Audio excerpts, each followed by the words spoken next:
Ya, salam saudara-saudara, saya akan mulai sebuah seri baru tentang Sola Scriptura. Seri-seri ini akan saya rekam dalam bentuk video-video yang relatif singkat, memudahkan Anda untuk memahami poin per poinnya. Mungkin tidak akan terus-menerus secara berurutan sampai selesai, akan saya selingi 1-2 kali dengan topik-topik yang lain. Tetapi, seri-seri ini akan sangat penting bagi Anda karena 3 alasan. Pertama, doktrin Sola Scriptura adalah yang paling sering diserang, terutama dari pihak Katolik. Anda bisa lihat beberapa sampelnya sekarang di screen. Kedua, sejauh yang saya amati, sekitar 80-90% dari serangan-serangan itu terhadap Sola Scriptura itu tidak lebih daripada karikatur-karikatur, kesalahpahaman, dan menyerang kesalahpahaman sendiri, kemudian berpikir bahwa dia menyerang Sola Scriptura itu straw man, ya.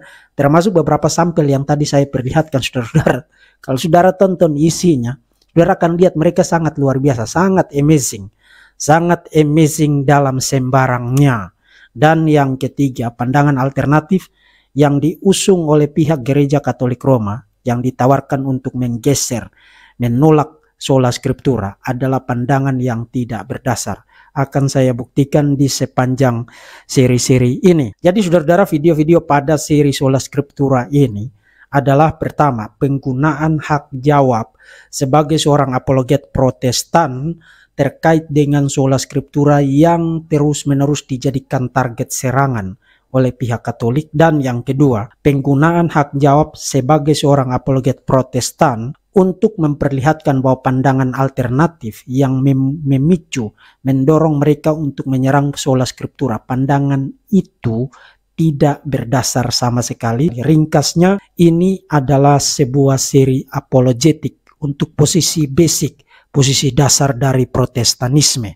Nah, meskipun demikian saudara-saudara, dalam video pengantar untuk seri pertama ini saya perlu mendorong Anda terlebih dahulu untuk memiliki pengetahuan latar belakang tentang perbedaan pendapat semacam ini, tentang diskusi semacam ini terkait dengan apa yang disebut dengan theological triads, ya, level-level doktrin yang sudah saya bahas di dalam video live saya sebelumnya. Itu sangat penting saudara-saudara.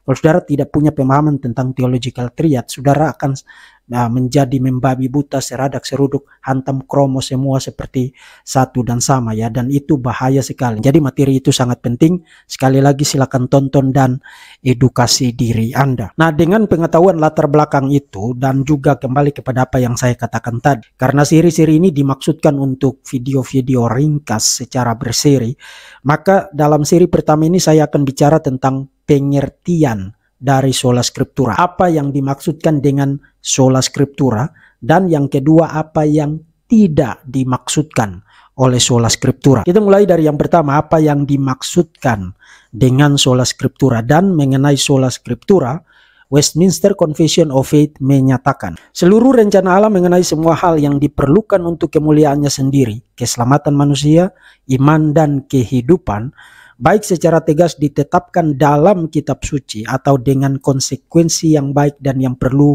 yang dapat dideduksi atau dapat disimpulkan dari kitab suci, yang mana tidak ada yang dapat ditambahkan, apakah melalui wahyu baru atau tradisi manusia. Namun demikian kami mengakui pencerahan, iluminasi dari Roh Allah yang diperlukan untuk pemahaman yang menyelamatkan dari hal-hal seperti yang diungkapkan dalam firman, dan bahwa ada beberapa keadaan mengenai ibadah kepada Allah, dan ada beberapa hal terkait pemerintahan gereja, perilaku-perilaku umum manusia dalam masyarakat yang diatur dalam terang alam, maksudnya wahyu umum, dan kebijaksanaan Kristiani menurut aturan umum firman yang selalu harus diperhatikan. Nah, menyimak pernyataan penjelasan mengenai Sola Scriptura di dalam Westminster Confession of Faith itu, ada 3 poin penting yang akan saya garis bawahi dari penjelasan itu. Tapi saya ingatkan bahwa saya belum akan menarik implikasi-implikasi dari setiap poin itu untuk dikaitkan dengan karikatur-karikatur yang ada. Belum, itu akan saya lakukan di dalam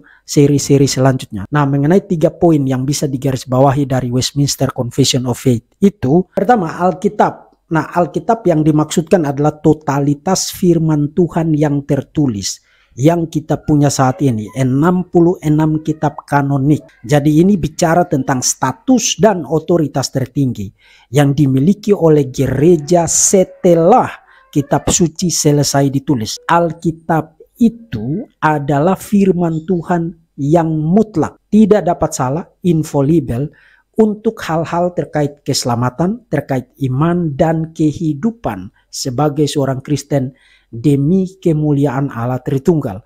Jadi hanya Alkitab yang tidak dapat salah dan hanya Alkitab yang merupakan sumber satu-satunya dengan otoritas tertinggi bagi doktrin dan kehidupan Kristen. Jadi kalau Anda mau bicara doktrin, Anda harus pastikan doktrin-doktrin itu berasal dari dalam kitab suci, dari dalam Alkitab firman Tuhan. Itu yang pertama. Yang kedua, doktrin-doktrin atau prinsip-prinsip kehidupan Kristen dikatakan terdapat di dalam Alkitab, bukan hanya yang eksplisit set down in scripture, tapi juga yang dapat disimpulkan, dapat dideduksi melalui good and necessary consequence, melalui penerapan aturan-aturan penalaran dan penarikan kesimpulan yang valid dan sound. Itu yang kedua. Yang ketiga, dan poin ini bersifat derivatif dari dua poin pertama tadi. Gereja dan tradisi gereja, misalnya konsili, pengakuan-pengakuan iman atau katekismus dan sebagainya, itu bersifat mengikat sejauh isinya sesuai dengan Alkitab. Nah, dengan 3 poin positif tadi, sekarang mari kita bicara tentang 4 poin negatif. Apa yang tidak dimaksudkan dengan doktrin sola scriptura? Pertama, sola scriptura tidak berarti bahwa Alkitab memuat semua pengetahuan yang diperlukan manusia di dalam kehidupan. Misalnya Anda tidak menemukan cara memperbaiki televisi yang rusak di dalam Alkitab. Anda juga tidak menemukan cara memperbaiki atap genteng yang bocor. Anda juga tidak menemukan sistem irigasi yang sesuai untuk bercocok tanam. Alkitab tidak mengklaim diri sebagai ensiklopedia atau kamus atau buku manual untuk segala sesuatu. Itu yang pertama. Yang kedua, sola scriptura tidak berarti penolakan total terhadap tradisi gereja, logika, ilmu pengetahuan, hikmat atau wisdom dan lain sebagainya. Yang diklaim oleh sola scriptura adalah segala sesuatu yang lain itu hanya benar jika konsisten dan sesuai dan tidak bertentangan isinya dengan prinsip-prinsip atau ajaran-ajaran yang dinyatakan di dalam firman Tuhan. Itu yang kedua. Yang ketiga, sola scriptura tidak berarti penolakan terhadap semua jenis otoritas, seakan-akan tidak ada otoritas lain selain Alkitab. No, Alkitab mengakui ada otoritas-otoritas yang lain seperti otoritas orang tua, otoritas para pemimpin gereja, otoritas pemerintah dan lain sebagainya. Tetapi semua jenis otoritas yang tadi bersifat subordinate, tunduk kepada otoritas Alkitab. Artinya otoritas-otoritas itu akan valid sejauh dilaksanakan dan diterapkan sesuai, konsisten dan tidak bertentangan dengan ajaran-ajaran atau prinsip-prinsip dari firman Tuhan.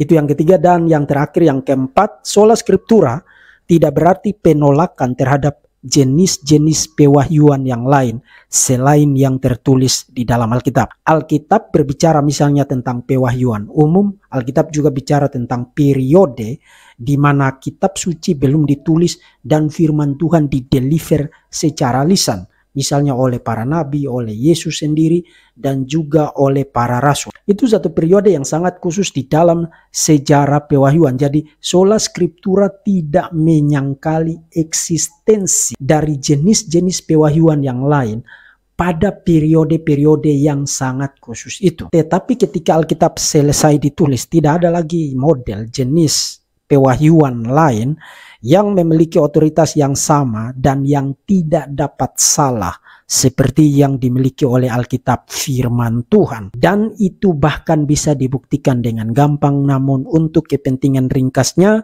pembuktian itu akan saya simpan untuk seri-seri berikutnya. Nah, dengan 3 poin positif yang menegaskan apa yang dimaksudkan dengan sola scriptura dan 4 poin negatif menegaskan apa yang tidak dimaksudkan sola scriptura, Sekarang kita sudah meletakkan dasar yang baik untuk pemahaman kita, termasuk dasar yang solid untuk berinteraksi dengan beragam serangan terhadap sola scriptura, termasuk juga pandangan-pandangan alternatif yang digunakan untuk menggeser atau menyerang sola scriptura. Itu akan saya lakukan di dalam seri-seri berikutnya. Di dalam seri berikutnya saya akan bahas tentang karikatur yang pertama dan yang paling umum dan yang paling dominan, yaitu klaim bahwa sola scriptura tidak terdapat di dalam Alkitab.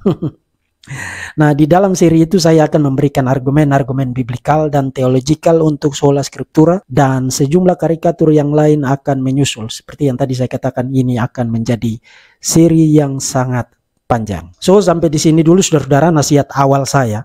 Bagi mereka yang menolak doktrin sola scriptura, nasihat saya adalah jangan berasumsi kamu paham sola scriptura hanya karena ada 1-2 orang tak jelas yang ngasih tahu Anda bahwa sola scriptura itu salah, tidak ada dasarnya. Nah, ambil waktu yang cukup, baca literatur-literatur dari para teolog historik Protestan. Misalnya Francis Turretin, Martin Chemnitz, William Whittaker, dan lain sebagainya. Isi otak Anda terlebih dahulu sebelum Anda mengosongkan mulut Anda. Kiranya ini bermanfaat. Mari kita terus belajar, dan belajar, karena itulah yang dilakukan seorang murid kebenaran.